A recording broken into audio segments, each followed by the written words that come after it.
إن الحمد لله نحمده ونستعينه ونستهديه ونستغفره ونعوذ بالله من شرور أنفسنا ومن سيئات أعمالنا من يهده الله فلا مضل له ومن يضلل فلا هادي له أشهد أن لا إله إلا الله وحده لا شريك له وأشهد أن محمدا عبده ورسوله لا نبي بعده سبحانك لا علم لنا إلا ما علمتنا إنك أنت العليم الحكيم اللهم فقهنا في الدين وعلمنا تأويل أما بعد. Ahibati fillah, yang dikasihi kepada semua jemaah yang dirahmati dan dimuliakan Allah Subhanahu wa taala, yang dimuliakan kepada para asatizah, sahabat fadilah, para ustaz-ustaz dan ustazah mungkin yang bersama dengan kita pada pagi ini, Haji Hajah yang dimuliakan Allah Subhanahu wa taala. Dan juga yang saya muliakan, saya hormati Fadil Ustaz Wali dan juga semua asatizah daripada Masjid Al-Hasanah dan juga jemaah yang dirahmati dan dimuliakan Allah Subhanahu wa taala. Jadi alhamdulillah dapat sama-sama kita berhimpun pada pagi yang barakah ini. Mudah-mudahan dirahmati Allah taala, diberkati Allah Subhanahu wa taala. Dan semoga pertemuan kita ini juga dikurniakan Allah Subhanahu wa taala dengan rahmat dan kasih sayang Dia, diberikan kemudahan oleh Allah Ta'ala untuk kita mendapat ilmu-ilmu yang bermanfaat untuk kita amalkan dan kita sampaikan. Semoga ia menjadi asbab untuk kita berada sentiasa dalam kasih sayang Allah Ta'ala, dalam pimpinan Allah Ta'ala dalam hidup di dunia, dan insya-Allah semoga kita juga berjaya dalam hidup kita di akhirat nanti bersama ahli keluarga kita serta orang-orang yang kita kasihi, insya-Allah. Amin ya rabbal alamin. Jadi para jemaah dikasihi oleh Allah Subhanahu wa taala, jadi alhamdulillah pada pagi ini kita meneruskan lagi sesi kuliah tadabbur kita untuk kita sama-sama meneliti Al-Quranul Karim, yang mana seperti yang saya sebutkan sebelum ni, ada hajah yang sebut bila Ustaz nak cerita tentang burung. Jadi insya-Allah pada pagi ini kita akan meneliti di antara bukti dan tanda kebesaran Allah Subhanahu wa taala dalam penciptaan salah satu dari makhluknya, yang mana burung adalah salah satu makhluk yang disebutkan banyak dalam Al-Quran Al-Karim, dan ia adalah sesuatu yang sangat menarik untuk kita bincangkan pada pagi ini. Kita fokuskan berkenaan dengan makhluk Allah Ta'ala ini, yang mana disebutkan bukan hanya sekali tetapi banyak kali dalam Al-Quran dan banyak tempat serta banyak peristiwa yang bukan hanya berkait dengan manusia tetapi berkait dengan para rasul yang menceritakan tentang perihal burung di dalam Al-Quran Karim. Jadi insya-Allah dengan masa yang sama kita akan meneliti apakah ibrah penting daripada apa yang disebutkan dengan kisah ini, kisah burung yang disebut dalam Quran, dan pelajaran-pelajaran penting yang ada dalamnya, dan juga semoga mudah-mudahan dengan itu ia menambah iman kita kepada Allah Ta'ala, meningkatkan ketakwaan kita kepadanya, menjadikan kita di kalangan hamba-hamba yang mentadaburi ayat-ayat Allah Subhanahu Wa Ta'ala, dan semoga dengan itu juga Allah mengurniakan kita dengan taufik dan hidayahnya supaya kita menjadikan Al-Quran itu sentiasa sebagai petunjuk di dalam kehidupan kita untuk kita meraih redha dan syurga Allah Ta'ala, insya-Allah. Jadi sebelum tu semua sihat ya, insya-Allah. Lama tak bersua secara fizikal ni. Jadi mudah-mudahan saya doakan semua jemaah diberi kesihatan yang baik ya, diberi orang kata apa, alhamdulillah, diberikan dengan kebahagiaan, diberikan dengan kemudahan urusan, dan seluruhnya mudah-mudahan kesihatan dan segala nikmat ini dapat kita manfaatkan untuk meraih redha dan syurga Allah Ta'ala, insya-Allah. Amin ya rabbal alamin. Baik jemaah dikasihi oleh Allah Subhanahu wa taala, pada pagi ini kita akan teruskan lagi perbincangan berkenaan dengan tadabbur ayat Quran. Jadi saya akan mengajak jemaah sekalian untuk membuka Al-Quran. Kita akan memulakan dengan kita membacakan daripada surah Al-Mulk ya. Baik, sebelum tu saya akan beritahu ayat keberapa. Baik, dalam Al-Quran Karim ada banyak kisah-kisah tentang burung, dan antara kisah-kisah tersebut disebutkan Allah Ta'ala di dalam Quran dalam banyak tempat. Nanti kita akan buka beberapa tempat tentang burung dalam Al-Quran yang disebutkan Allah Subhanahu wa taala. Baik. Jadi pertamanya kita akan membuka dahulu surah Al-Mulk. Kita buka surah Al-Mulk. Sekejap saya buka Al-Quran. Okey. Baik, pada surah Al-Mulk ini menceritakan tentang tanda dan bukti kebesaran Allah Subhanahu wa taala. Jadi kita pergi kepada ayat tentang menceritakan tentang burung dalam Al-Quran. Allah Subhanahu wa taala menyebutkan burung sebagai tair, ta ya ra. Dan kebanyakannya ayat-ayat menyebutkan tentang kalimah ini. Baik. Disebutkan oleh Syekh Sya'rawi rahimallahu taala, seorang ulama, semoga Allah merahmati dia, ulama tafsir Jadi ulama Al-Quran dan sangat disegani ramai ulama lain. Jadi Syekh Sya'rawi dia telah menceritakan bahawa di dalam Al-Quran Karim terdapat banyak kalimah-kalimah. Jadi setiap kalimah dalam Quran memberikan makna yang besar kepada manusia. Kalau manusia itu memerhatikan atau memikirkan tentang ayat-ayat Allah Subhanahu wa taala. Lalu justru umat Islam apabila membacakan Quran justru perlu berusaha memahaminya, berusaha untuk merasai dari kalimah apa yang Allah Ta'ala telah khabarkan kepadanya supaya meresap dalam kehidupan. Maka beruntunglah orang-orang yang mengambil manfaat daripada Al-Quran dan merugilah orang-orang yang meninggalkannya. Jemaah dikasihi oleh Allah Subhanahu Wa Ta'ala, Al-Quran tidak akan ada satu pun dalam Quran kalimah-kalimah yang murah, kalimah yang tidak ada erti, kalimah yang tak baik ataupun kalimah yang tidak memberi apa makna kepada manusia. Melainkan semuanya adalah kalimah yang memberikan makna yang besar kepada kita semua. Antaranya apabila Allah Ta'ala menyebutkan dalam Al-Quran, ada dalam Quran disebutkan satu kalimah ataupun satu ayat berulang kali, ada sebabnya. Ataupun dalam Quran mungkin ada kalimah yang disebutkan hanya sekali, ala kulli hal sekali, sekali pun kata Syekh Sya'rawi itu pun dah sangat besar maknanya kalau kita perhatikan, apatah lagi kalau diulang banyak kali oleh Allah Ta'ala. Bermaksud Allah Ta'ala ingin memberikan, itu disebutkan dengan kita supaya alert dengan ayat ini. Antara contoh yang berulang apa dia tuan-tuan? Fabi ayyi ala'i rabbikuma tukadziban. Itu antara contoh surah Ar-Rahman.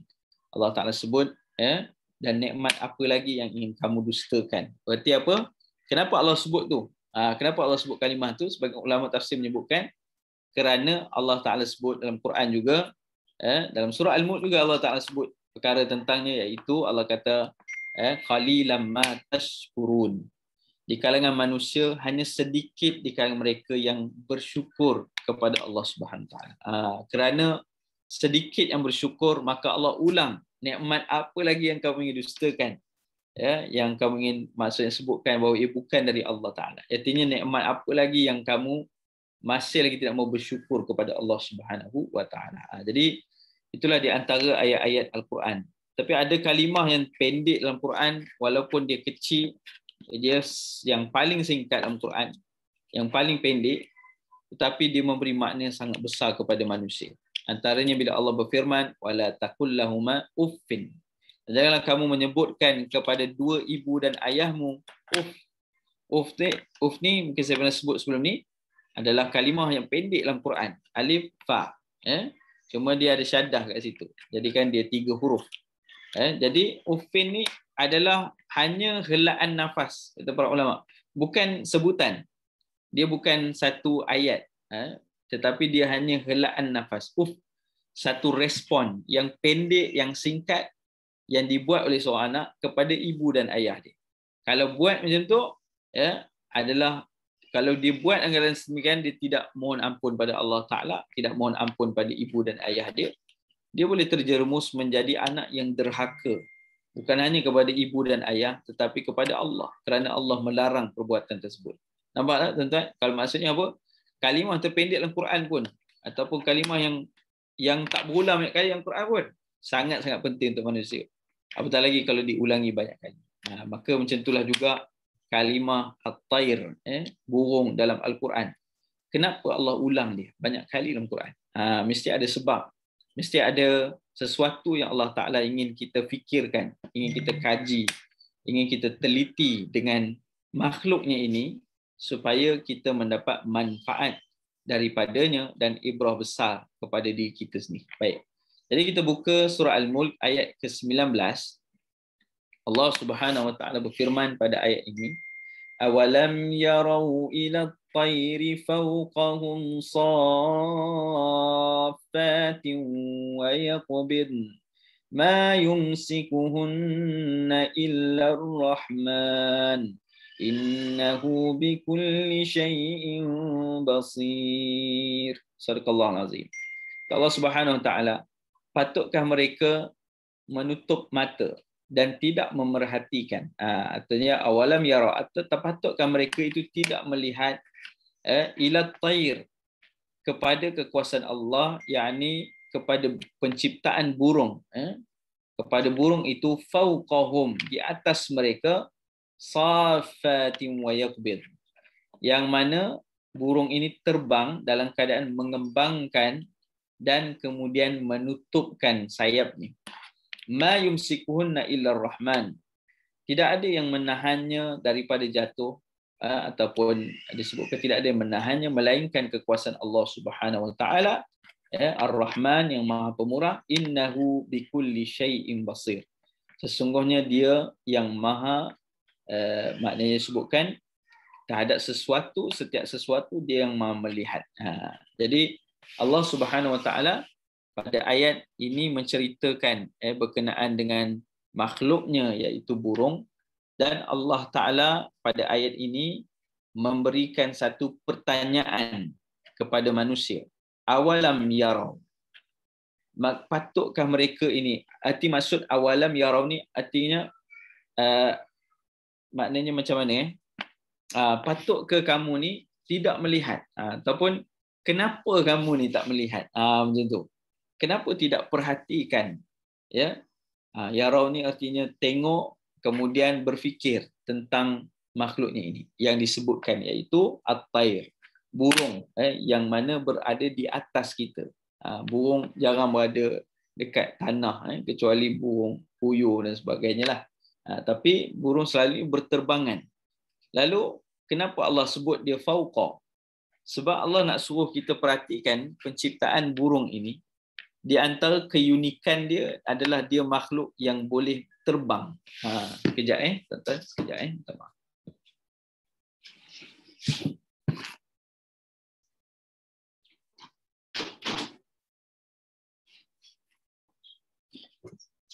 Okey, minta maaf Baik.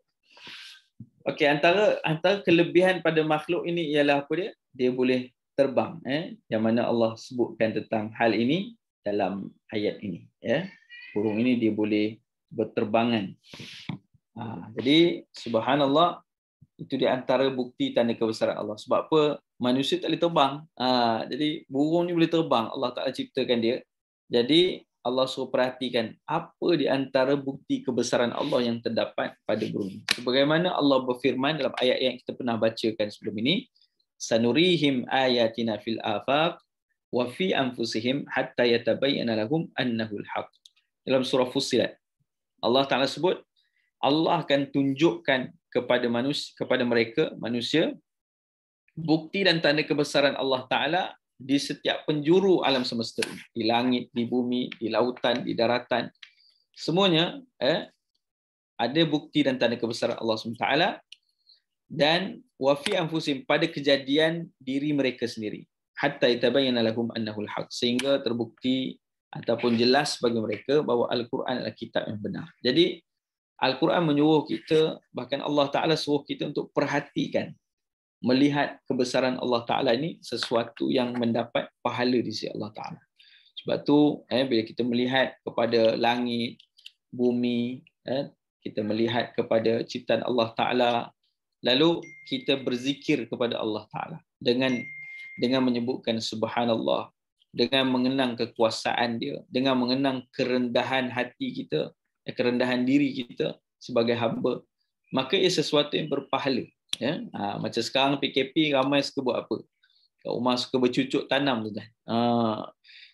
Dekat tempat saya tinggal ni penuh pokok-pokok. Bukan rumah saya lah, rumah orang lain. Saya cucuk tanam ni kurang sikit. Tapi ramai orang suka cucuk tanam.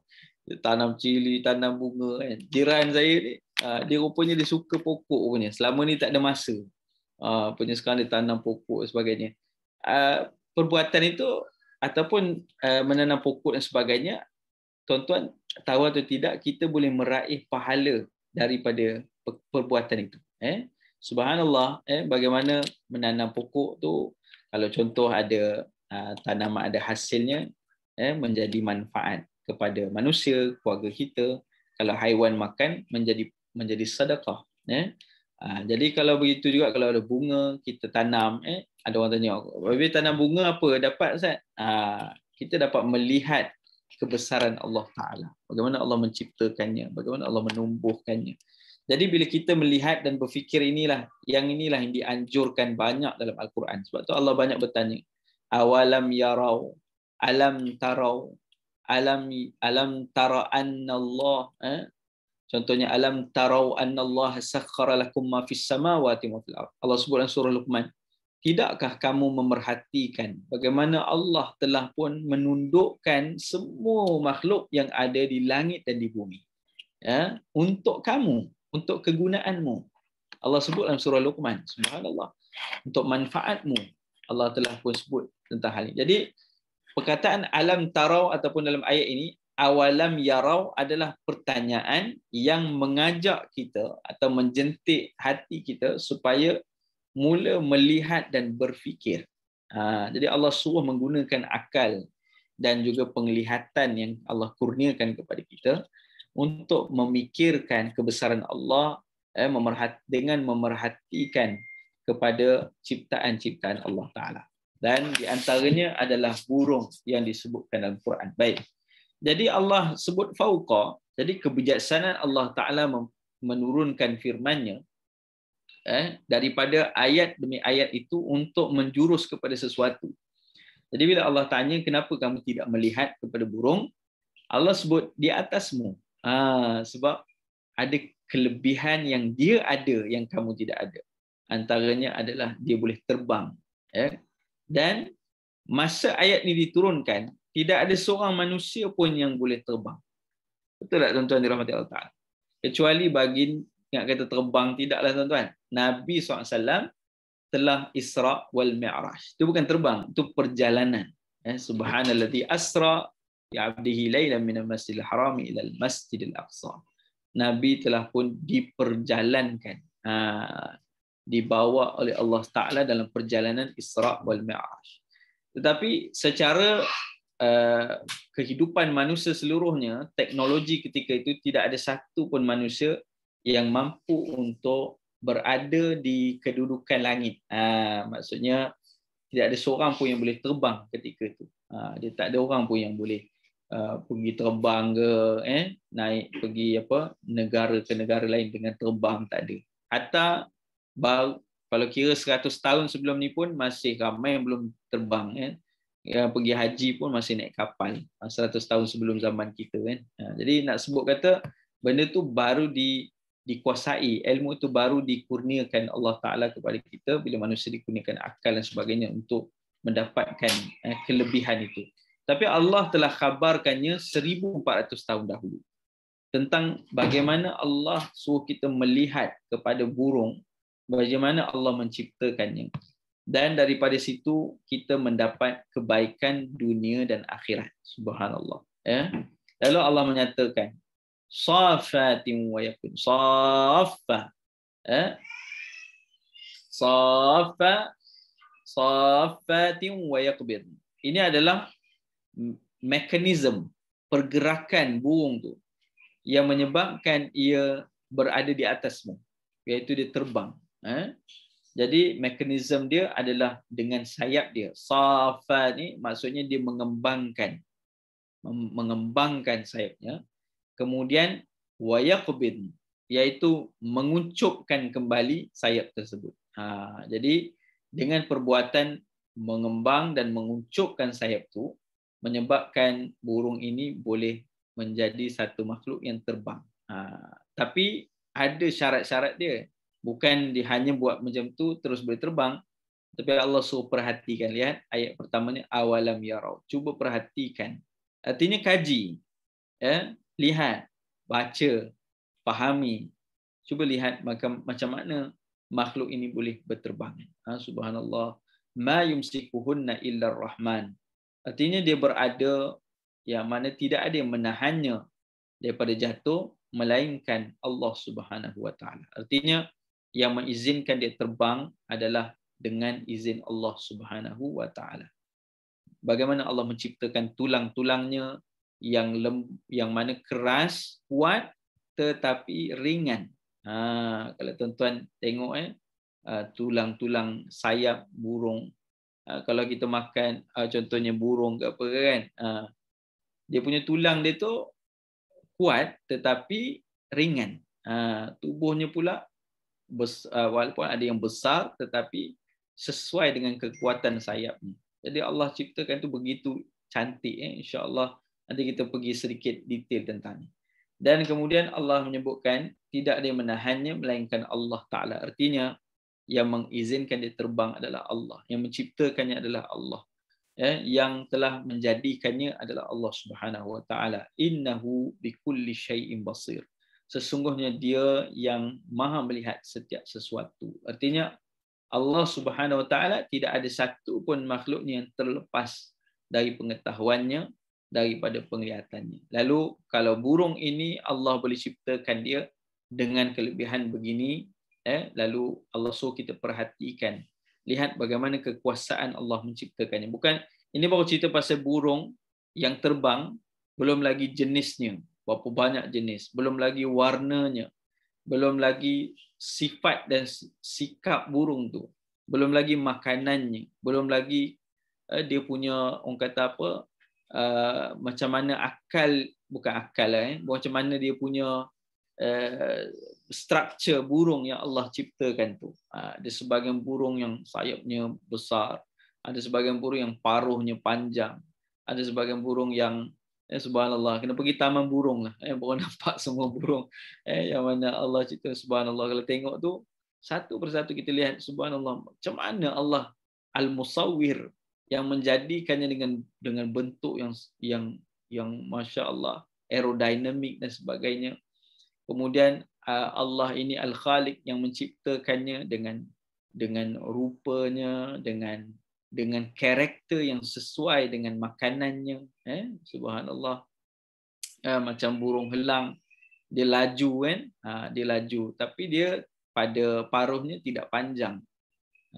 Dia punya ciri-ciri dia. Subhanallah. Kalau ni ada satu bidang dalam bidang saintifik, ada yang kaji, ada doktor pakar yang kedoktoran dia PhD mungkin.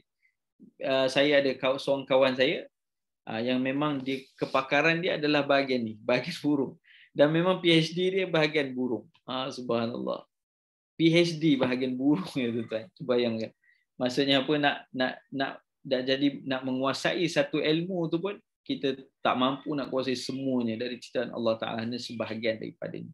Masya Allah, tabarakallah. Jadi ini di antara bukti dan kebesaran Allah Subhanahu Wa Taala. Bila Allah menciptakan daripada burung ini, ada kelebihan dan kebesaran Allah yang kita boleh lihat, yang kita boleh fikirkan, kita boleh tahu sendiri dalam keadaan kita mengkajinya, insya-Allah. Jadi tuan-tuan dirahmati Allah Subhanahu Wa Taala. Maka daripada ayat ini kita akan perhatikan lagi ayat-ayat yang lain. Tapi sebelum tu saya ingin kongsikan sesuatu yang menarik daripada ayat ini. Jadi jemaah dikasihi oleh Allah Subhanahu Wa Taala, ada sesuatu kisah yang menarik berlaku pada satu ketika dahulu, iaitu di zaman yang lampau lah, zaman yang lama, iaitu seorang ulama Islam. Seorang ulama Islam, nama dia Abu Al-Qasim Abbas Ibnu Firnas. Abu Al-Qasim Abbas Ibnu Firnas. ataupun lebih dikenali sebagai Abbas Ibnu Firnas, ataupun ramai memanggil dengan nama Ibnu Firnas, ataupun banyak dalam buku-buku yang diterjemahkan dari bahasa Arab kepada bahasa Latin dengan nama Armin Firman. Jadi Ibnu Firnas ni adalah seorang orang daripada Spain, daripada Spanyol. Dia seorang ulama Islam dari Andalus, daripada Spanyol lah, tuan-tuan dan puan. Jadi dia ni dia memang membesar di Spanyol, dan kemudian dia kata apa, dia banyak menghabiskan masanya di Cordoba. Cordoba ini kawasan yang mana sebenarnya adalah khazanah kepada umat Islam. Banyak tinggalan-tinggalan ilmu dan sebagainya. Ulama Islam memperkembangkan ilmu-ilmu duniawi dan juga ukhrawi, ramainya di kalangannya mereka yang ada di situ. Subhanallah. Baik, jadi Ibnu Firnas ni seorang yang bukan hanya mahir dalam Al-Quran, tetapi juga mahir dalam bidang agama, tetapi juga mahir dalam banyak bidang-bidang yang lain. Antaranya dia seorang astronomer, dia seorang ahli falak yang banyak mengetahui tentang bintang-bintang. Dia seorang juga ahli fizik, dia seorang juga ahli kimia, dia seorang jurutera, dia juga pandai dalam bahasa Arab, pakar dalam bahasa Arab walaupun dia orang Spanyol. Dia seorang pencipta, seorang inventor yang banyak menciptakan barang-barang ataupun kegunaan teknologi sehingga hari ini masih dipergunakan. Di antara engineering ataupun kejuruteraan yang terbesar dalam sejarah Islam yang telah dipelopori oleh Ibnu Firnas, ada beberapa, antaranya adalah kerja-kerja dia untuk dalam bidang kimia, iaitu dia di antara orang yang menciptakan disebutkan kaca yang berwarna.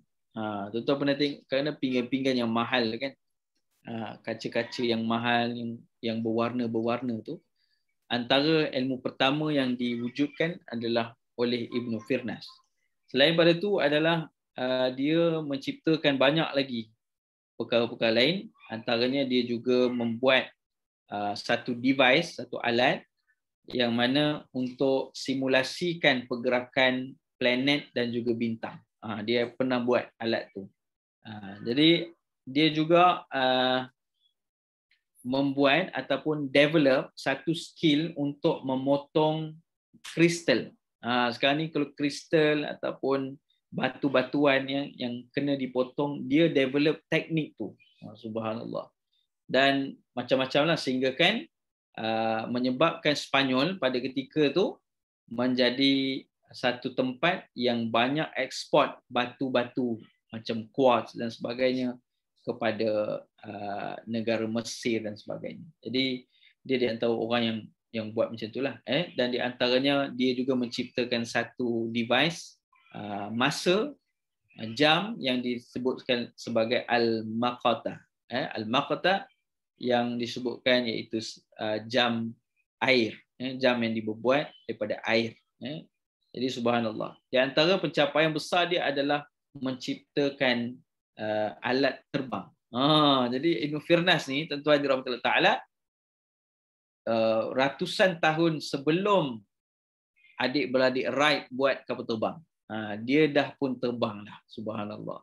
Jadi diceritakan bahawa seorang ahli sejarah bernama Ahmad Muhammad Al-Maqari, dia telah menulis tentang Ibnu Firnas. Jadi dia kata apa? Di antara sejarah menceritakan bagaimana satu uji kaji Ibnu Firnas, di antara uji kaji yang terbesar dia di penghujung hayat dia, dia telah buat satu alat untuk terbang, dan dia berazam untuk membuat teknologi supaya manusia boleh terbang. Lalu dia buat apa? Ini menarik tuan. Diceritakan bahawa hasil daripada dia membacakan ayat Quran. Daripada ayat yang kita baca tadi, lalu dia berfikir macam mana nak buat alat untuk manusia boleh terbang. Subhanallah. Masa ni tak ada orang terfikir gitu tuan. Dia orang mati Allah Ta'ala. Mungkin ada orang fikir, tapi tak pernah ada orang buat. Jadi Ibn Firnas, ulama Islam, dia berfikir, jika Allah Ta'ala menurunkan ayat tentang itu, tentunya Allah Ta'ala ingin memberikan macam clue supaya ilmu itu dapat diperkembangkan. Jadi dia pun telah buat satu alat, lalu dia buat dalam bentuk seperti bulu burung, kemudian dia buatlah mekanisme dia dan sebagainya, lalu dia berjaya terbang. Dia berjaya terbang tuan-tuan. Dalam ketika itu ramai memerhatikan dia, tetapi ketika pendaratan, diceritakan oleh Ahmad Muhammad Al-Maqari ni, dia kata apa? Bila Ibn Firnas nak mendarat, dia berjaya terbang dengan alat tersebut seperti gliding, seperti dia sedang glide. Dan glide ni macam tupai terbang tu kan, dia glide. Dia bukan terbang dari bawah ke atas, tapi dari atas dia menuju ke bawah dalam keadaan dia terbang, tuan-tuan. Jadi subhanallah, ketika dia ingin mendarat, dia terlupa satu lagi. Dia terlupa satu mekanisme lagi. Bila burung nak mendarat, dia menggunakan ekor. Jadi dia dalam penulisan ni dia tulis he forgot to provide himself with one. Dia terlupa nak letakkan mekanisme tu di dalam ciptaan dia. Jadi dia berjaya terbang buat kali pertama, tetapi kali kedua dia cedera. Dan akhirnya kecederaan itu menyebabkan dia asbab kepada dia meninggal dunia. Wallahu ta'ala alam. Jadi subhanallah, daripada penciptaan dia ni banyak kelebihan yang manusia dapat, dan hal ini sebenarnya mesti diberitahu kepada generasi-generasi yang terbaru, anak-anak yang mungkin tidak tahu tentang sejarah ini, yang sebenarnya ada tertulis dalam banyak buku-buku, bahkan ia adalah satu sejarah penting dalam bagi umat Islam, yang mana daripada Al-Quran dia kata apa, menterjemahkan ataupun merealisasikan ilmu penerbangan aviation, sehingga kan pada hari ini ilmu itu diperkembangkan dari zaman ke zaman. Setelah ratusan tahun selepasnya, barulah ada orang yang cuba lagi menggunakan teknik kepada Ibn Firnas, dan akhirnya sampailah tercipta kapal terbang dan sebagainya. Subhanallah. Jadi ini adalah satu kata apa, sejarah yang besar pada umat Islam yang wajib kita tahu, dan anak-anak serta semua generasi kita tahu tentang kehebatan ulama Islam pada satu ketika dahulu, yang insya-Allah mudah-mudahan dapat diulangi lagi pada zaman sekarang dan zaman yang akan datang, insya-Allah. Baik, para jemaah dikasihi oleh Allah Subhanahu wa taala. Baik, sekarang kita akan pergi kepada beberapa ayat Quran tentang burung. Ya, jadi di dalam Al-Quran Karim ada banyak kisah tentang burung, ya.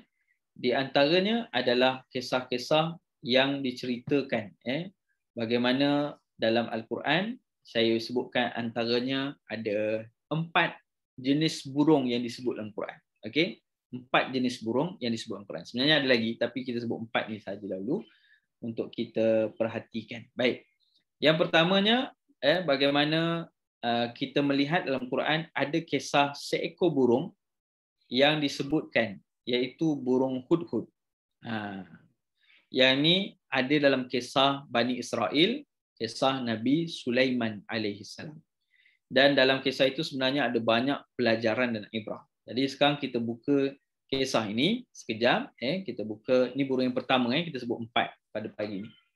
Jadi burung hudhud disebutkan dalam surah An-Naml ayat 21. Surah An-Naml ayat 21. Baik.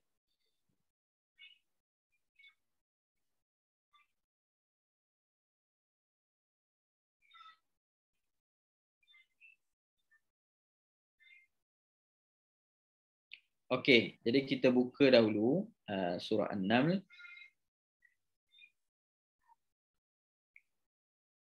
Sekejap saya buka dulu. Baik. Surah An-Naml ayat ke-21. Baik. Dalam juzuk yang ke-19 surah An-Naml iaitu surah Semut. Jadi dalam surah ni Allah Taala berfirman, Allah Subhanahu Wa Taala firman dalam ayat 21 sebelum ayat 21 tu ayat ke-20 Allah Subhanahu Wa Taala sebutkan tentang bagaimana Nabi Sulaiman alaihissalam memeriksa sekumpulan burung. Wa tafaqqada at-tayr. Katanya Allah Subhanahu Wa Taala setelah itu Nabi Sulaiman alaihissalam, setelah cerita Nabi Sulaiman nak berjalan dengan tenteranya, ada dengan apa? Dengan semut-semut kan. Semut tu pun bercakap dan sebagainya. Nabi Sulaiman tahu dan dengar, faham dengan apa disebutkan oleh burung, oleh semut. Lalu Nabi Sulaiman memeriksa kumpulan tenteranya. Jadi Nabi Sulaiman ni tenteranya bukan hanya manusia, tetapi ada di kalangan jin, ada di kalangan haiwan, ada di kalangan burung. Oh subhanallah. Jadi masya-Allah tabarakallah, Nabi Sulaiman Allah Taala sebut ketika itu memeriksa tenteranya. Jadi di antara tenteranya itu adalah daripada jenis burung. Lalu Allah Taala berfirman wa tafaqqadat tayr. Nabi Sulaiman memeriksa kumpulan burung. Faqala, lalu Nabi Sulaiman pun berkata, mali la aral hudhuda. Nabi Sulaiman tanya, kenapa aku tak nampak burung hudhud ni? Subhanallah. Pertama, kagum dah Nabi Sulaiman ni, makhluk dia bukan sahaja pengikut ataupun tenteranya bukan hanya manusia, tetapi dari makhluk Allah yang lain, haiwan, bahkan jin, subhanallah. Dan hebatnya Nabi Sulaiman ni, dia bukan hanya makhluk ni ikut dia, tetapi dia tahu kalau ada seorang yang tak cukup. Jadi ini seorang sifat kepimpinan yang hebat Nabi Sulaiman alaihissalam. Bila dia kata apa? La aral hudhuda. Aku tak nampak pun burung hudhud ni. Mana dia? Am kana minal ghaibin. Adakah dia daripada orang yang tidak hadir? Daripada yang tak datang pada hari ini. Jadi Nabi Sulaiman alaihissalam ni dia tahu ada yang tak datang. Jadi subhanallah. Macam saya sendiri pun tak mampulah tuan-tuan nak check. Ni semua datang ke tu tak datang. Saya pun tak tahu, tak mampu nak check kan. Tapi subhanallah Nabi Sulaiman ni dia kenal siapa dia yang disebutkan dengan siapa yang ikut dia, siapa yang ada, siapa yang tak ada. Maka Nabi Sulaiman ni satu Nabi Rasul diberi kelebihan oleh Allah Subhanahu Wa Taala untuk mengetahui siapa yang bersama dengan dia ataupun makhluk yang ada dengan dia pada waktu tersebut. Subhanallah. Baik. Baik jemaah dikasihi oleh Allah Subhanahu Wa Taala. Sambungan dari ayat ini Allah berfirman.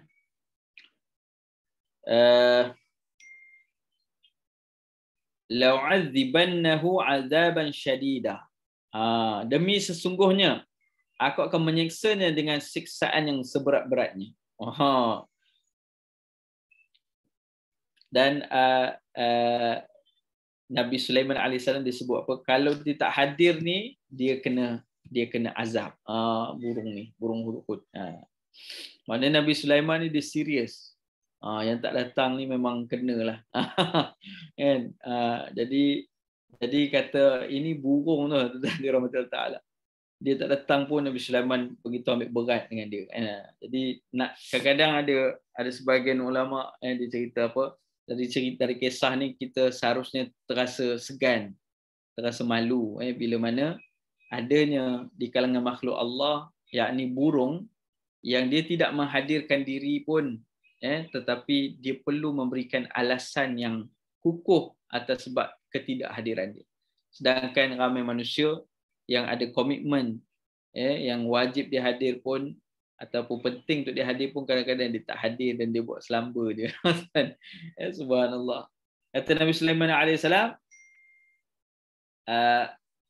au la'azbahannahu au la ya'tiyanni bisultanin mubin. Jadi katanya Nabi Sulaiman alaihissalam, ataupun kalau tidak disiksa, dia atau aku akan menyembelih dia, kecuali kalau dia membawa kepada alasan yang terang nyata yang membuktikan sebab-sebab dia tidak hadir. Nampak tuan? Ulama sebut kalau kita baca ayat Quran ni, kita fikir, kita tadabbur dia, banyak membentuk kita punya jiwa dan juga kita punya, orang kata apa, kita punya akhlak, kita punya diri, subhanallah. Antaranya bila diceritakan ayat ini, kalaulah burung tu tidak hadir, Nabi Sulaiman akan sembelih dia. Subhanallah. Tapi diceritakan bahawa bila mana dia ditanyakan, Nabi Sulaiman alaihissalam tanya pada dia, tanya pada makhluk lain, kan? Kalau dia tak boleh bagi alasan, maka dia akan diseksa, diazab atau disembelih. Famakatha ghaira ba'idin faqala ahadtu bima lam tuhita. Jadi kata burung hudhud yang hadir selepas itu. Burung hudhud itu tidak lama gaibnya selepas itu, lalu datang kepada Nabi Sulaiman dan berkata, faqala ahadtu bima lam tuhit bihi waji'tuka min saba'in binaba'in yaqin. Kata burung hudhud tu, aku dapat mengetahui secara keseluruhan akan perkara yang kamu tidak mengetahui.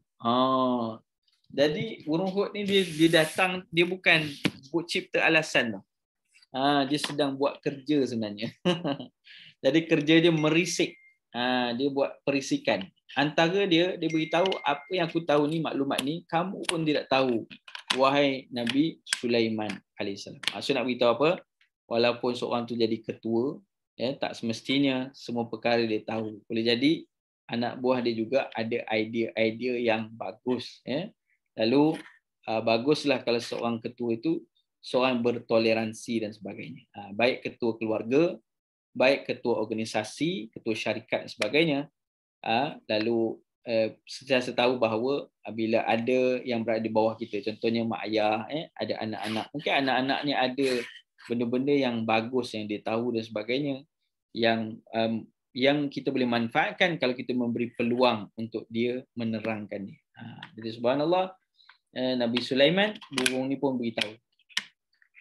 Lalu dia kata, yang aku datang, maknanya apa? Dan aku datang kepadamu. Waji'tuka, aku datang kepadamu ini sebenarnya dari satu tempat. Min saba'in binaba'in yaqin. Iaitu aku datang daripada negeri Sabak. Sabak ni dekat mana? Sabak ni dekat Yaman. Nabi Sulaiman dekat mana? Nabi Sulaiman dekat Palestin. Jadi subhanallah, diceritakan bahawa burung ni dia terbang dan dia datang untuk berkhabarkan sesuatu berita penting kepada Nabi Sulaiman, iaitu adanya puteri Balqis. Ada satu puteri ataupun pemerintah yang mana dia ini menyembah, dia ada singgasana yang besar. Ayat 23 Allah Ta'ala sebut, burung ni cerita, dia ada, semua dia ada. Dan walaha arsyun azim, padanya terdapat singgahsana yang sangat besar, yang sangat agung. Wajadtuha wa qaumaha yasjuduna lisyams. Jadi dia dan juga kaum dia menyembah ataupun sujud kepada matahari dan meninggalkan min dunillah, meninggalkan ibadah kepada Allah Subhanahu taala. Wa zayyana lahum syaitan, dan syaitan menampakkan perbuatan syirik mereka itu cantik. A'malahum fasaddahum 'anis sabil fahum la yahtadun, dan menyesatkan mereka daripada jalan benar dan mereka itu tidak beroleh petunjuk. Baik, daripada kisah ini kita tahu bahawa burung ini ada apa disebutkan dengan posisi yang penting di dalam dakwah Nabi Sulaiman alaihissalam. Dan kalau burung ni tak khabarkan tentang hal ni, tentulah Puteri Balqis juga tidak menjadi orang yang beriman. Tapi ini jadi medan dakwah kepada Nabi Sulaiman alaihissalam untuk dia akhirnya berdakwah kepada Puteri Balqis dan kaumnya yang akhirnya dari menyembah matahari kepada menyembah Allah Subhanahu wa taala. Masya-Allah tabarakallah. Jadi ini kisah-kisah yang benar-benar berlaku jemaah sekalian satu ketika dahulu, bahawa burung ini hadir untuk menceritakan dan membantu Nabi Sulaiman dalam menyampaikan dakwah dan tauhid kepada manusia. Masya-Allah tabarakallah. Jadi kalau burung pun tolong Nabi untuk ajak orang kepada Allah, jadi kenapa kita tidak melakukan yang seperti mana atau yang lebih baik daripada burung tersebut? Maka insya-Allah walaupun mungkin kita tak boleh menyampaikan, namun kita boleh mengajak manusia kepada Allah Subhanahu Wa Taala seperti mana burung hudhud, mungkin dia bukan yang berdakwah kepada Puteri Balqis ataupun kepada pemerintah tu di Sabak, namun dia menjadi ejen untuk mengajak orang kepada Allah Subhanahu Wa Taala. Jadi contohnya macam kelas Tafakur Fiddin ni. Alhamdulillah ada 98 orang pada pagi ni. Mungkin bukan kita yang mengajarkan, tapi kita boleh mengajak orang lain kepada Allah SWT melalui kita mengiklankan, kita menjemput orang lain, atau mungkin kita sponsor orang lain untuk mendapat ilmu melalui Tafakur Fiddin, anjuran Masjid As-Sanah. Ini satu perkara yang kita boleh ambil pelajaran dari kisah burung hudhud. Ini yang pertama. Baik. Yang kedua, kisah burung yang kedua dalam Quran, antaranya diceritakan dalam Quran adalah burung gagak. Nampak hitamnya kan, tapi diceritakan dalam Quran. Ada sebab ni, masya-Allah. Yang pertama burung hudhud, dakwahnya membantu dakwah Nabi Sulaiman alaihissalam. Yang kedua adalah burung gagak. Apa yang terjadi dalam Quran yang Allah ceritakan tentang burung gagak ni? Siapa dapat teka? Burung gagak ni cerita pasal apa dekat dalam Quran? Cuba type kat bawah. Kalau burung hudhud tadi senanglah nak teka kan, Nabi Sulaiman. Kalau burung gagak ni, cerita pasal apa? Masya Allah. Ada yang dah jawab dah. Burung gagak kisah Qabil dan Habil. Masya Allah. Bagus tuan-tuan. Bagus hadiah sekalian, tuan-tuan dan puan sekalian. Ya betul. Tentang Qabil dan Habil ataupun kisah tentang dua anak Nabi Adam alaihissalam. Baik. Di mana iaitu di dalam surah Al-Maidah ayat ke-31. Tadi surah An-Naml ayat 21. Yang ni surah Al-Maidah ayat 31. Itu surat 112. Baik. Apa yang terjadi dalam kisah ini? Dua anak Nabi Adam alaihissalam yang mana mereka salah seorang dari mereka telah membunuh salah seorang daripadanya.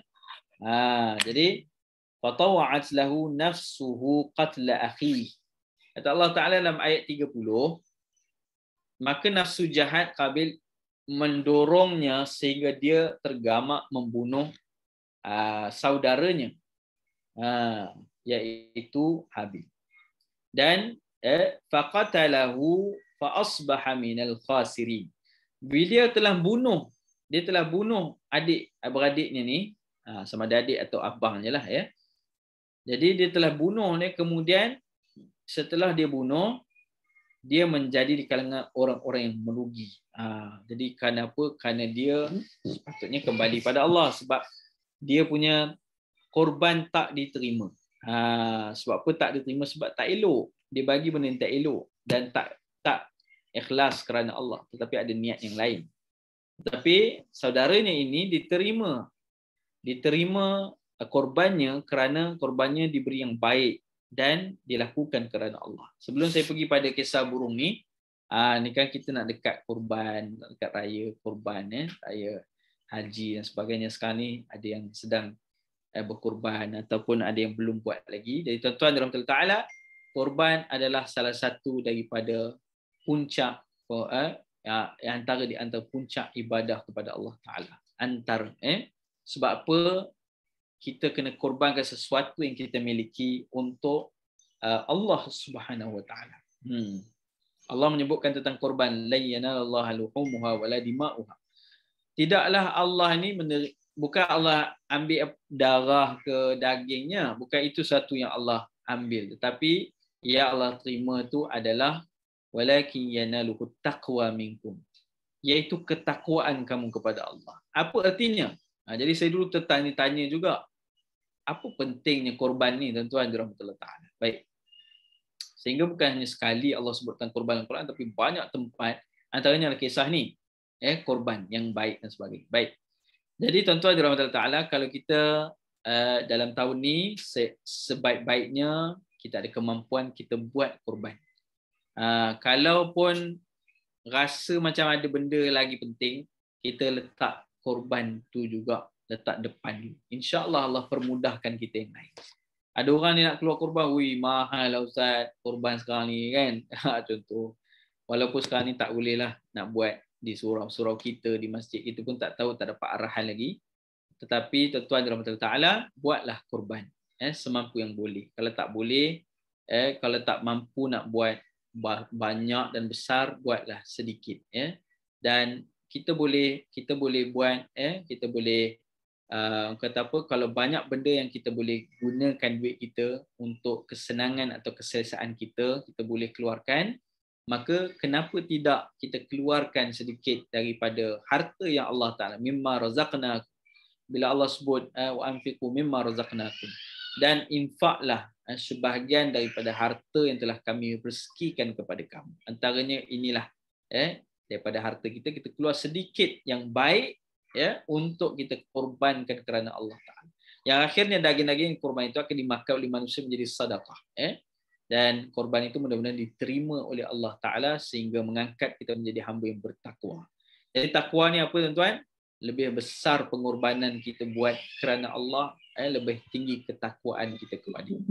Jadi sebab tu dipanggil korban taqarrub, iaitu kita sedang mendekatkan kepada Allah Ta'ala dengan cara yang Allah syariatkan, iaitu dengan korban, sama ada al-an'am, sama ada kambing, ataupun sebahagian daripada lembu, ataupun unta, mana yang mampu. InsyaAllah kita buat tuan-tuan tahun ni, insyaAllah doa dari korban itu Allah angkat kita menjadi orang bertakwa.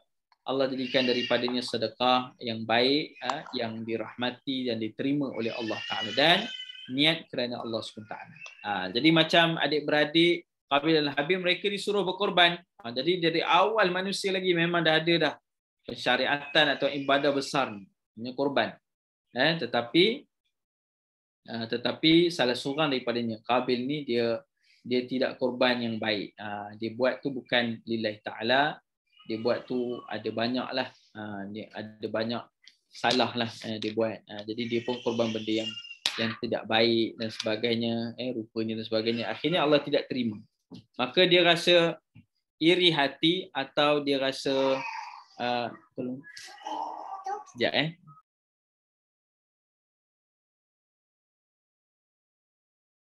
Okey, jadi dia akhirnya tidak diterima. Lalu dia rasa iri hati dan dia terdorong dengan nafsu dan juga hasutan syaitan, lalu membunuh saudaranya. Jadi hal ini berlaku dan dia termasuk kalangan orang yang rugi. Faba'athallahu ghuraban yabhathu fil ard.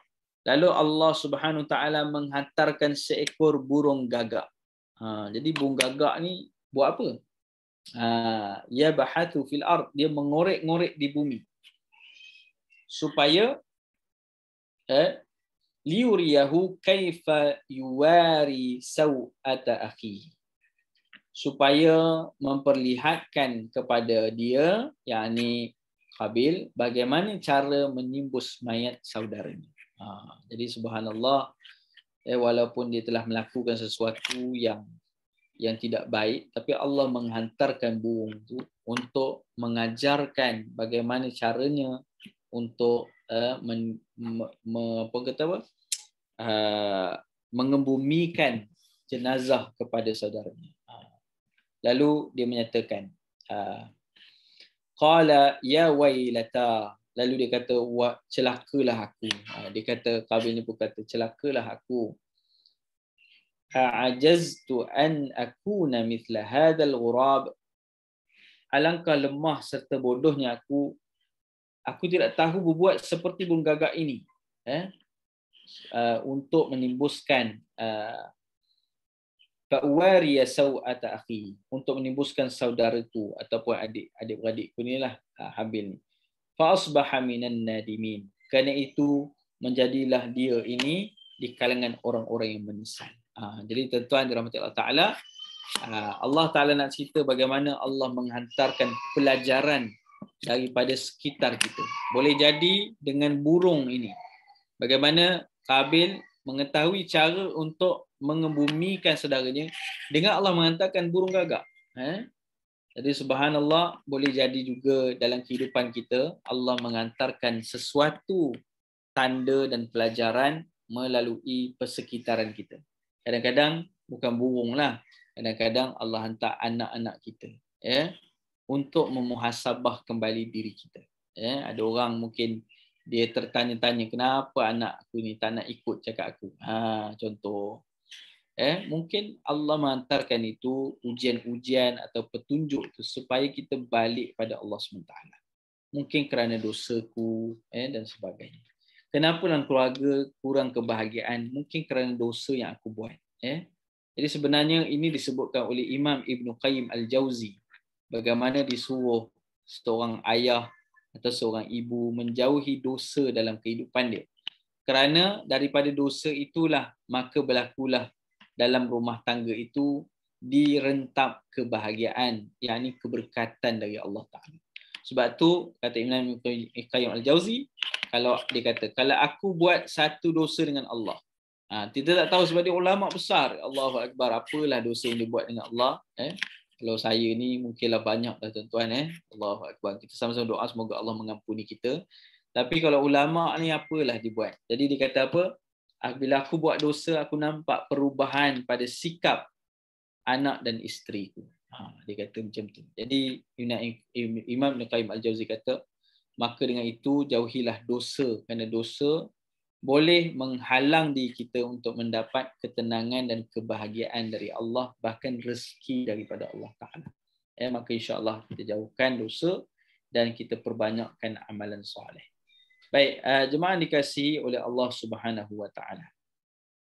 Berbalik pada kisah tadi, maka kita dah sampai pada burung gagak. Kisah ni bagaimana Allah datangkan ini sebagai pelajaran kepada Qabil, lalu akhirnya Qabil ini menyesali perbuatannya yang kembali kepada Allah Subhanahu Wa Ta'ala.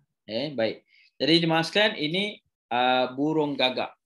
Apa lagi yang diceritakan dalam Quran? Yang ketiga, kisah burung dalam Quran namanya burung salwa.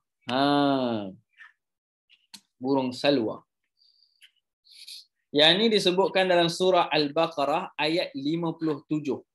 Namun burung salwa, sebagian mufassirin antaranya Imam Tabari, Imam Qurtubi, mereka semua menyatakan boleh jadi burung ni seperti burung puyuh. Wallahu alam. Boleh jadi seperti burung yang lain juga, wallahu alam. Jadi tetapi ia adalah satu makhluk yang menjadi makanan kepada kaum Bani Israel pada saat mereka sesat di padang pasir. Lalu ketika mereka sesat, masih lagi Allah kurniakan mereka makanan yang hebat dari langit, dan macam tu jugalah Allah beri perlindungan kepada mereka dengan Allah mengantarkan kepulan awan untuk menjadi payung kepada mereka. Allahu Akbar. Jadi dalam ayat 57 surah Al-Baqarah, Allah Ta'ala sebut, jadi burung salwa ni dia tak diketahui spesiesnya, tetapi sifat dia apabila dia ketika Bani Israel berada di padang pasir, burung ni akan turun di waktu pagi dan dia tak naik. Dia duduk je kat situ. Jadi orang Bani Israel tu terus ambil je burung tu. Burung ni tak pergi mana. Dia duduk je. Jadi mereka makan daripada burung. Dan manna. Satu lagi. Al-manna was-salwa. Iaitu salah satu lagi al-manna ni dia adalah salah satu dari makanan yang Allah jadikan kepada kaum Bani Israel. Dia akan ada di batu-batu, di pohon-pohon yang kering, dia melekat di situ. Jadi mereka ambil dan mereka gunakan untuk makan. Sebagian ulama sebut manna ni ada banyak dalam tafsir. Ada sebagian kata al-manna ni kalau campur dengan air, air itu akan jadi bersih dan sedap. Kalau campur dengan makanan, makanan itu akan jadi lazat dan berkhasiat. Kalau makan dia saja, dia akan manis dan memberikan manfaat kesihatan yang besar kepada manusia. Wallahu a'lam. Apa pun kita tak tahu mana ni macam mana, salwa pun macam mana, tapi dia adalah satu makanan yang khas, yang sangat hebat yang Allah turunkan, Allah kurniakan kepada kaum Bani Israel. Lalu Allah berfirman, wa dhallalna 'alaikumul ghamama wa anzalna 'alaikumul manna wassalwa. Dan kami telah menaungi kamu dengan awan daripada panas padang pasir, dan kami turunkan kepadamu manna dan salwa. Maka Allah berfirman, kulu min tayyibat, makanlah daripada makanan yang baik, wa razaqnakum, disebutkan ma razaqnakum, dan makanlah dari apa yang telah kami berikan rezeki kepada kamu. Wa ma zalamuna walakin kanu anfusahum yadhlimun. Kami maknanya apa? Kami telah kurniakan kepada kamu, tidaklah mereka menganiayai kami, iaitu mereka kufur kepada nikmat itu, tetapi sebenarnya mereka adalah menganiayai diri mereka sendiri. Jadi Allah Ta'ala sebut tentang kisah ini dalam Quran tentang Bani Israel yang tidak bersyukur apabila dikurniakan makanan daripada langit, yang mana bukan hanya sekali Allah Ta'ala beri, tetapi di zaman ini, zaman Nabi Musa, dalam surah Al-Baqarah ayat 57, zaman Nabi Musa. Mereka nak pergi perang, mereka diperintahkan pergi berperang, lalu mereka tidak mahu ikut peperangan. Mereka kata apa? Mereka kata pada Nabi Musa, fadhhab anta wa rabbuka faqatila. Pergilah kamu wahai Musa dan Tuhanmu pergi perang. Kami tak mau pergi perang. Yang duduk sini.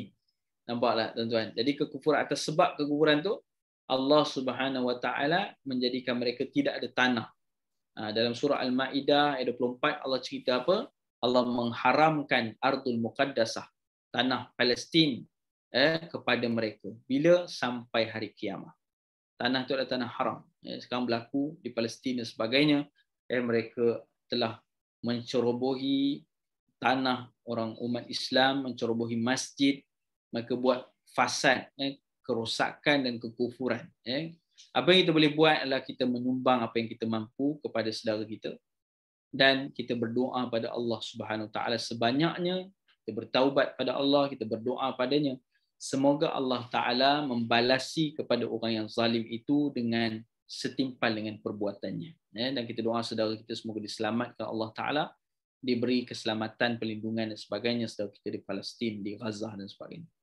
Jadi jemaah sekalian dirahmati Allah Ta'ala, jadi salwa adalah salah satu daripada burung yang disebut dalam Quran, dan ialah tidaklah mana burung kita bayangkan, tetapi burung ni banyak dalam tafsir pun panjang tuan-tuan. Antara yang paling hampir ulama sebut dia macam burung puyuh lah. Dia macam tapi bukan burung puyuh. Jangan salah anggap lah. Orang kata burung puyuh tu lah salwa, bukan. Dia lain. Tapi dia sepertinya kata sebagian ulama. Jadi ini di antara tafsiran-tafsiran, dan mereka makan dari daging burung ini, dan juga burung ni dia badan dia dalam tafsir sebut, dalam tafsir Ibn Kathir, badan dia sedap, maksudnya kalau makan tu puas, macam tu. Begitu juga manna. Jadi kedua-dua makanan ini makanan dari langit. Bukannya berlaku zaman Nabi Musa, tetapi juga zaman Nabi Isa. Sekali lagi Allah turunkan makanan melalui daripada langit. Sebab tu nama surah yang menceritakan tentang kisah tu namanya surah Al-Maidah. Hidangan. Hidangan dari mana? Hidangan daripada langit. Dihantarkan kepada Bani Israel, malaikat kalau membawakan. Allahu Akbar. Jadi tuan-tuan, macam tu punya besar nikmat pun masih mereka kufur pada Allah Ta'ala. Semoga Allah jauhkan kita dari kekufuran, dan semoga Allah jadikan kita orang-orang yang bersyukur. Amin ya rabbal alamin. Baik tuan-tuan, yang seterusnya, burung yang keempat yang disebut dalam Quran adalah yang diceritakan dalam surah yang kita semua hafal, namanya surah Al-Fil. Baik. Ramai orang kata burung ni nama burung ababil. Sebenarnya nama dia bukan ababil. Ababil itu maksudnya, tayran ababil maksudnya burung yang berbondong-bondong, yang banyak. Burung yang banyak. Sehingga menyebabkan gelapnya, ataupun bukan gelap, macam tempat tu jadi teduh kerana banyaknya burung yang ada ketika itu. Jadi Allah ceritakan bagaimana Allah memusnahkan alam tara kaifa fa'ala rabbuka bi ashabil fil. Tidakkah kamu melihat bagaimana Allah menghancurkan tentera bergajah, tentera Abraha? Alam yaj'al kaidahum fi tadlil. Lihat bagaimana, tidakkah Tuhanmu telah menjadikan rancangan jahat mereka itu dalam keadaan rugi dan memusnahkan mereka. Dan akhirnya Allah sebut wa arsala alaihim tayran abad. Jadi sebahagian dari tafsir antaranya menceritakan bagaimana Abrahah ni dia telah pergi nak runtuhkan Kaabah. Tapi sebelum dia runtuhkan Kaabah, ya, dia telah berhenti sebelum masuk ke Mekah tu. Dia berhenti di luar Mekah. Kemudian dia berkhemah di situ. Jadi akhirnya masa hari dia nak menyerang tu, dia naik dia punya gajah. Sebagian kata nama gajah dia Mahmud. Wallahu a'lam. Wallahu a'lam. Tapi gajah dia tak mau pergi. Tak mau ke arah Kaabah. Kalau nak pergi arah Mekah je, dia takut, dia duduk. Kalau suruh patah balik, cepat-cepat dia lari. Macam tu. Jadi orang pun sampai bantai gajah ni, suruh dia pusing balik, gajah ni tak mau. Dan akhirnya ketika itu, waktu tentera ni sangat sibuk nak memperjalankan tenteranya dan gajah untuk menyerang Kaabah, untuk menghancurkan Kaabah, masa itu Allah mengirimkan burung, menghantarkan burung ini. Burung ni jenis apa wallahu alam, tetapi banyaknya burung ni mereka melontarkan tarmihim bihijaratin min sijil, melemparkan batu-batu dari jenis tanah yang dibakar keras. Baik. Sebagian mufassirin ada banyak pendapat tentang batu macam mana yang dihantar ni. Tapi sebagian mufassirin antaranya Ibnu Abbas radhiyallahu anhu menyatakan batu yang dibaling itu adalah batu yang ada penyakit pada dia. Jadi bila batu tu dilemparkan oleh burung, terkena pada tentera tu, ni sebagian tafsir kata dalam Ibnu Katsir ada disebut Abdullah bin Abbas tentang ni, bila kena je kulit tentera tu, mereka rasa gatal kulit dia. Lalu mereka mula menggaru sehingga luka, dan kemudian tak tahan gatal tu makin dahsyat, mereka guna pedang mereka, senjata mereka untuk garu, maka terkoyak dan rosaklah kulit mereka, akhirnya berdarah dan berlubang dan akhirnya mati. Allah Ta'ala sebut waja'alahum ka'asfin ma'kul. Lalu mereka menjadi hancur berkecai seperti daun-daun yang dimakan ulat, berlubang-lubang, kerana mereka sendiri yang buat. Dan benda tu penyakit. Dan Abraha ni pula, dia sempat hidup, dia balik sampai ke Yaman dalam keadaan tubuh ni pun dah hancur kerana penyakit, dan sehingga akhirnya dia mati di Yaman dalam keadaan hina dan tubuh dia rosak dan busuk lah. Jadi ini ada sebagian pendapat para ulama. Jadi ini burung yang Allah hantarkan. Artinya apa tuan-tuan rahmatullahi taala, ketika itu zaman tu tentera yang paling kuat adalah tentera Abraha. Paling kuat di dunia. Dia ada gajah dia dan tentera dia kuat. Dia ceritakan bagaimana setiap kali orang datang nak halang dia, orang tu akan kalah. Semua orang yang datang nak halang dia akan kalah. Bukan satu, dua, tapi banyak ketenteraan daripada Arab datang untuk tahan dia, tapi semua kalah. Jadi masa tu tidak ada yang boleh stop dia. Jadi tuan-tuan, samalah macam sekarang. Kalau sebut tentang Israel, macam mana nak stop dia tuan-tuan? Tu nak ceritakan kata macam itulah keadaan orang Arab dan datuk Nabi SAW Abdul Muttalib pun ada ketika tu. Dia yang deal dengan Abraha. Masa tu semua orang tak tahu macam mana nak kalahkan Abraha ni lagi. Rasa pasrah je, tak boleh buat apa dah. Tapi ketika sampai kepada kemuncaknya, Allah Subhanahu Wa Taala menghancurkan tentera itu dengan mudah sekali. Hanya menghantarkan burung-burung. Subhanallah. Jadi perkara ini tak mustahil diulangi oleh Allah Ta'ala pada zaman sekarang terhadap Zionis dan Israel yang kufur pada Allah Ta'ala, laknatullah di kalangan Zionis tu, mudah Allah menghancurkannya. Namun Allah Ta'ala ingin melihat kita bagaimana kita kembali bertaubat dan berdoa kepada Allah Subhanahu Wa Ta'ala. Jadi gunakanlah kesempatan ini jemaah sekalian, terbanyak kita beristighfar, mohon ampun pada Allah, semoga Allah beri kemenangan kembali kepada umat Islam, kepada kita dan saudara-saudara kita di seluruh dunia, bahkan di Palestin. Mudah-mudahan Baitul Maqdis, Masjid Aqsa kembali menjadi masjid di bawah umat Islam. Kerana masjid tu adalah sesuatu yang kita kena pertahankan. Wajiblah hati kita rasa sedih, rasa terkilan, rasa kemarahan terhadap perbuatan zalim yang dibuat oleh Israel. Lalu kita kena bertindak, buat apa yang kita mampu, insya-Allah. Maka jemaah sekalian dirahmati Allah Subhanahu Wa Taala, kenapa? Kerana Masjid Al-Aqsa adalah masjid yang disebut dalam Quran. Dalam surah Al-Isra Allah sebut Masjid Aqsa dalam Quran.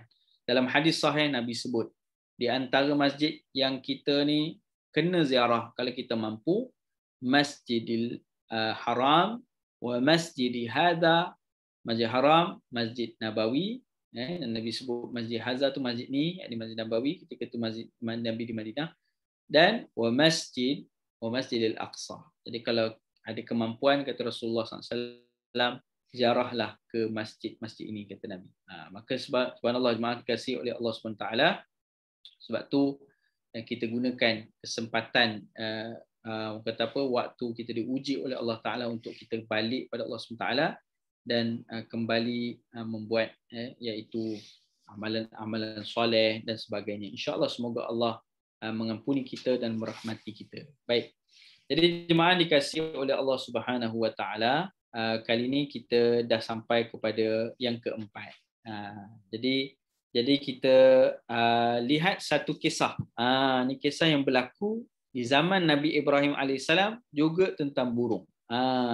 Kisah Nabi Ibrahim dengan bagaimana Allah menunjukkan kekuasaannya daripada burung. Subhanallah. Dalam surah Al-Baqarah ayat 260. Okey. Tiada yang mustahil bagi Allah Ta'ala. Semua Allah boleh melakukannya.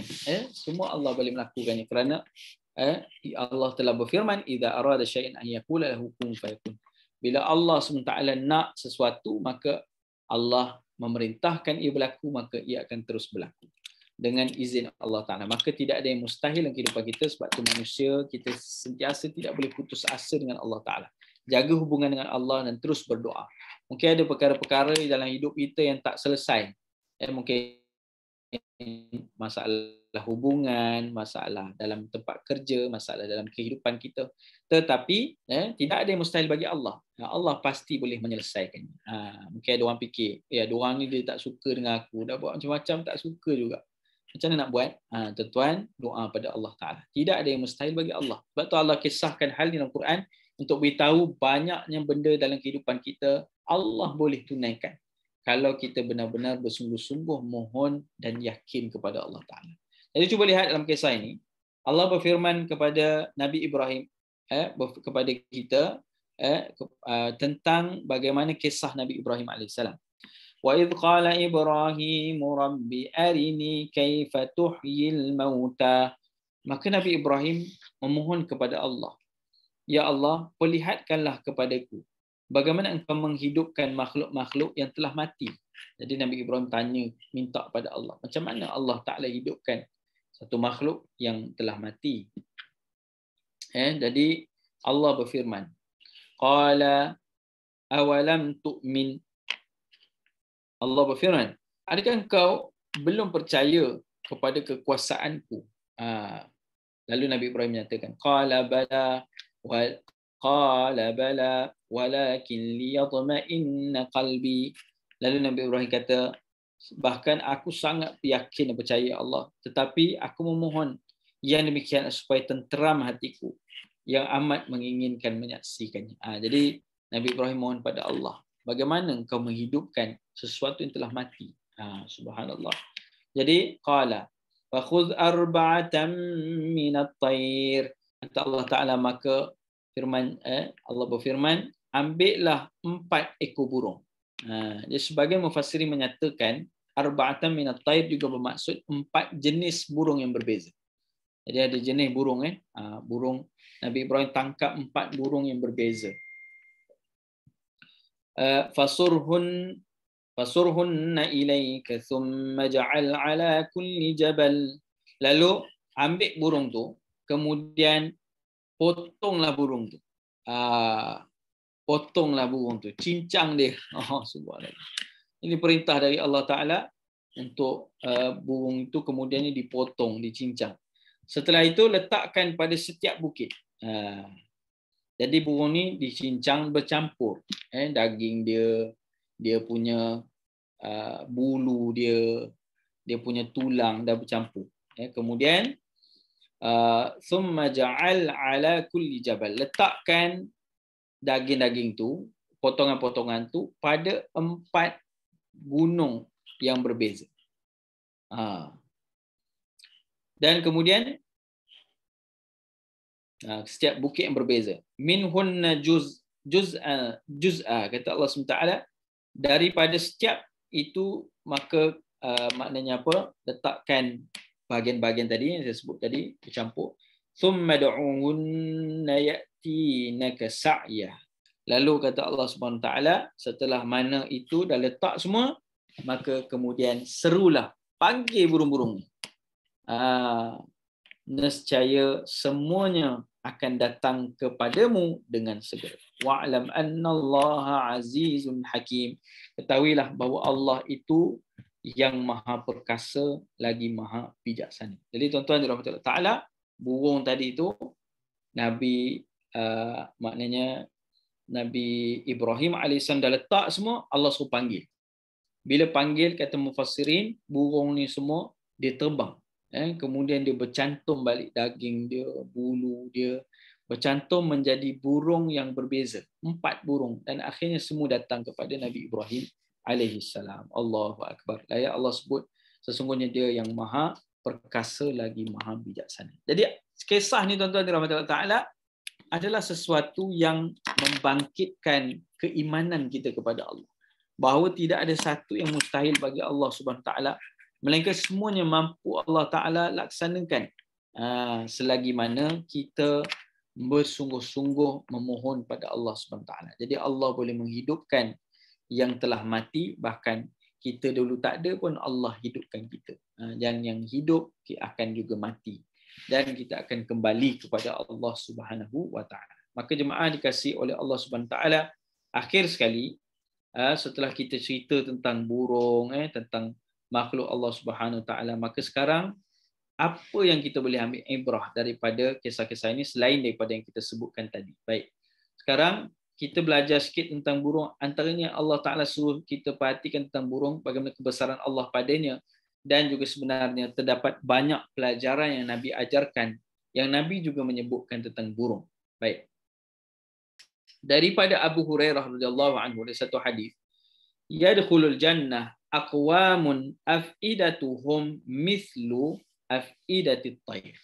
Kata Nabi SAW, akan masuk satu kaum ke dalam syurga Allah Subhanahu Wa Taala yang mana hati mereka adalah seperti hati burung.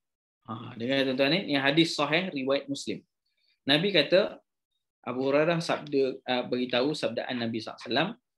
Nabi kata ada satu kaum yang masuk dalam syurga kerana hati mereka seperti burung. Apa? Seperti hati burung, kata Nabi SAW. Lalu dari hadis ni, kata Imam Nawawi rahimahullah ta'ala mensyarahkan hadis ni, dia kata apa? Hati mereka yang masuk syurga adalah hati yang lemah lembut. Dan ada pula yang menyebutkan bahawa hati burung adalah hati yang penuh rasa takut dan khawatir. Takut kepada siapa? Kepada Allah Subhanahu Wa Taala. Dan kerana demikian, begitu juga ditafsirkan bahawa burung itu penuh rasa tawakal kepada Allah. Iaitu selalu bergantung penuh kepada Allah Subhanahu Wa Taala. Nampak tuan-tuan dirahmati Allah Taala. Jadi Nabi nak bagi hint di antara hati burung tu adalah banyaknya burung bertawakal kepada Allah. Apa contoh-contoh bertawakalnya kepada Allah SWT? Kata Imam Nawawi rahimahullah ta'ala, ini di antara pelajarannya, maka hati kita kena hati yang sentiasa takut kepada Allah, risau kemurkaan Allah Ta'ala. Yang kedua, hati yang lemah lembut, yakni hati yang tidak mudah marah, tidak mudah hati yang tidak mudah membenci, hati yang tidak mudah tidak menyukai orang, bahkan hati yang sejahtera, qalbun salim, hati yang menyukai kelebihan yang ada pada orang lain, sejahtera. Lalu yang antara yang ketiga juga adalah hati yang sentiasa bertawakal atau bergantung kepada Allah. Dalam surah Al-Fatir, Allah berfirman, innama yakhshallaha min ibadihi al-ulama. Macam mana dapat hati yang takut kepada Allah? Adalah dengan mencari ilmu dan menjadi orang berilmu. Kerana Allah menyatakan sesungguhnya hanya sahaja yang takut kepada Allah adalah orang-orang yang mengetahui, orang yang berilmu, al-ulama, orang yang mengetahui atau mereka yang berilmu dengan ilmu yang benar. Lalu begitu juga hati yang penuh tawakal, katanya Sayyidina Umar Al-Khattab radhiyallahu anhu, kata Nabi SAW, "Lau annakum kuntum tawakkaluna 'ala Allah haqqan." Tawakkuli. La ruziqtum kama turzaqut tayr ta'du khimasa wa taruh bitana. Katanya Nabi SAW, seandainya kamu betul-betul bertawakal kepada Allah, berserah diri kepada Allah SWT, tentunya kamu akan diberi rezeki sebagaimana burung yang diberikan rezeki. Allahu Akbar. Tawakal ni meletakkan sepenuhnya kepada Allah. Setelah berusaha, letakkan sepenuhnya kepada Allah Ta'ala. Jadi, tentu kamu akan diberi rezeki kalau kamu bertawakal sebenarnya kepada Allah. Sebagaimana burung diberikan rezeki. Pada pagi hari, dia dalam keadaan lapar dan kembali pada waktu petangnya dalam keadaan kenyang. Allahu Akbar. Jadi, hadis ini adalah hadis buat Tirmizi dan tekan sahih. Dan hadis sekaligus kata ulama menunjukkan bahawa bertawakal mestilah dengan berusaha dan bukan hanya berehat, bersandar kepada Allah Ta'ala sahaja semata-mata, tetapi berusaha kerana burung juga keluar mencari rezeki di pagi hari, tetapi Allah memberikan rezeki kepadanya. Maka tentu manusia berakal akan berusaha dan bukanlah hanya duduk diam tapi rezeki turun dari langit. Tidak macam itu. Tetapi kenalah berusaha dan kemudian bertawakal kepada Allah SWT. Tapi ramai orang berusaha, dia pergi kerja, dia berusaha cari rezeki. Cuma tawakal kepada Allahnya tidak ada atau kurang. Maka sebab itulah mungkin menjadi asbab rezekinya tidak diluaskan Allah Ta'ala. Maka nak luas rezeki pada Allah, kena banyak bergantung pada Allah. Setelah usaha, letakkan sepenuhnya pada Allah Subhanahu Ta'ala. Begitu jugalah dalam kita sakit, kita makan ubat, itu kita usaha, kemudian yang menyembuhkan adalah Allah SWT. Maka kita bertawakal kepada Allah Subhanahu Ta'ala sebanyak-banyaknya. Maka dinyatakan dalam hal ini bahawa subhanallah, itulah dinyatakan tentang burung, antara yang Nabi SAW kabarkan, hati burung itu juga menjadi satu teladan kepada kita, dan perbuatan burung itu juga menjadi satu ibrah dalam kehidupan kita supaya bertawakal kepada Allah Subhanahu Wa Taala dengan sebanyak-banyaknya. Jadi jemaah sekalian dirahmati Allah Taala, hari ini dah cerita tentang burung, masya-Allah, dalam Quran yang panjang lebar, mudah-mudahan memberi manfaat kepada kita untuk kita memperbanyakkan bertawakal kepada Allah, mempunyai hati yang salim, yang sejahtera, mempunyai hati yang disebutkan dengan hati yang bersyukur, hati yang takut kepada Allah Ta'ala, dengan kita mencari ilmu dan beramal dengan ilmu yang kita ada, insya-Allah.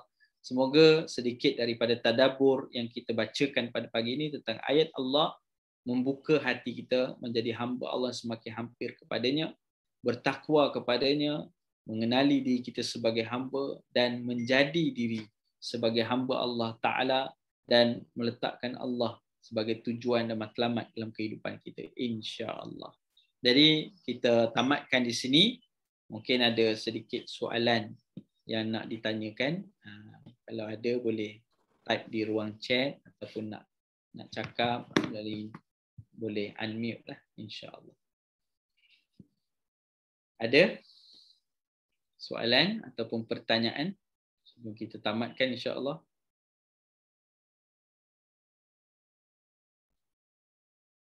Tak ada ya? Baik.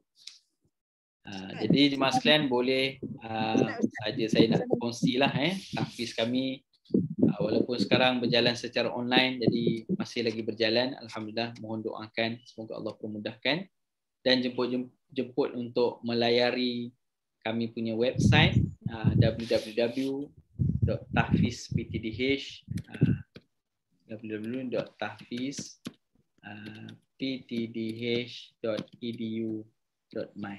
Dapat untuk hadir, untuk kata apa, bersama-samalah dalam kata membantulah memberi sokongan kepada tahfiz kami.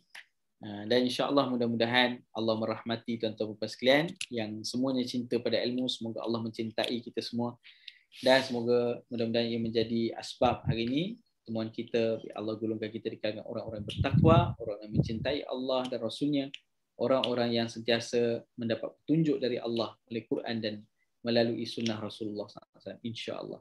Jadi setakat ini dulu pada jemaah sekalian, semoga Allah merahmati semua. Dan saya doakan semoga sehat dalam kesihatan dan rahmat Allah. InsyaAllah kita akhiri dengan doa sedikit. Bismillahirrahmanirrahim.